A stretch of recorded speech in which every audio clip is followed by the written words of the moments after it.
भुट्टो जो है वो बेपनाह-ज़हीन थे और लेकिन उनकी स्पीड बहुत तेज़ थी और शायद स्पीड जो है वो हमारी सरज़मीन को वो स्पीड मैच नहीं करती थी, इसलिए उन्हें प्रॉब्लम्स भी आए और लेकिन उन्होंने बहरहाल मज़दूरों को एक नई आवाज़ दी। लेकिन उसका एक नतीजा ये भी निकला कि जो एक बहुत तरक्की कर रहा था पाकिस्तान, जो सनती तरक्की कर रहा था, पाकिस्तान को बहुत नुकसान होना पड़ा कि जब सनतें नेशनलाइज हो गई तो प्रोडक्शन जो है बहुत कम हो गई और फिर वो जो झटका एक ऐसा लगा पाकिस्तानी सनत को, वो आज तक उसको दूर नहीं कर सके। और भुट्टो ने बड़े अच्छे फैसले भी किए। ये इल्ज़ाम भी उन पर लगाया जाता है कि उन्होंने अयूब खान को ये यकीन दिलाया था कि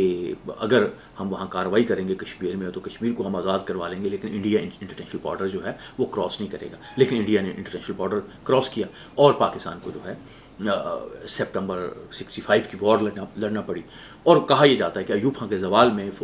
इसका एक बड़ा रोल था और इसकी वजह ये इल्ज़ाम भी भुट्टो पे इसलिए लगाया जाता है कि भुट्टो साहब जो थे वो ये चीज़ समझते थे इंटरनेशनल पॉलिटिक्स की वजह से, जो तारीख़ उन्होंने पढ़ी थी, जो उनका मुताला था कि जब फ़ौज जो है वो थोड़ा सा प्रॉब्लम में जाती है तो फिर वो पॉलिटिक्स से थोड़ा सा आउट होती है। तो मेरा ख्याल है कि शायद कहीं उनकी फ़िलासफ़ी में आ जाए या तारीख़ी वाक़यात इस तरह से हो गए कि जब 1971 में पाकिस्तानी फ़ौज ने हथियार डाले तो शायद फिर उसके बाद पॉलिटिकल गवर्नमेंट की गुंजाइश पैदा हुई और उस गुंजाइश में भुट्टो साहब जो हैं वो प्राइम मिनिस्टर बने। शायद उनका ये ख्याल हो कि अगर फ़ौज जो है वो इस तरह से इक़्तिदार पर काबिज़ रहती है तो फिर उनके प्राइम मिनिस्टर से आगे जाने के इम्कानात नहीं हैं। भुट्टो साहब ने थर्ड वर्ल्ड कंट्रीज़ जो हैं उनको मोटिवेट किया, इस्लामी ममालिक जो हैं उनको एक महाज पे लेके आए। भुट्टो साहब ने पाकिस्तानी मईशत को बेहतर बनाने के लिए बेपनाह इक़दाम किए और भुट्टो साहब ने जो मशरिक़ वस्ता के ममालिक थे वहाँ पे उनकी वजह से बेशुमार जो पाकिस्तानी मज़दूर जो हैं वो गए हैं, पाकिस्तानी टेक्नीशियंस गए हैं, उन्होंने वहाँ की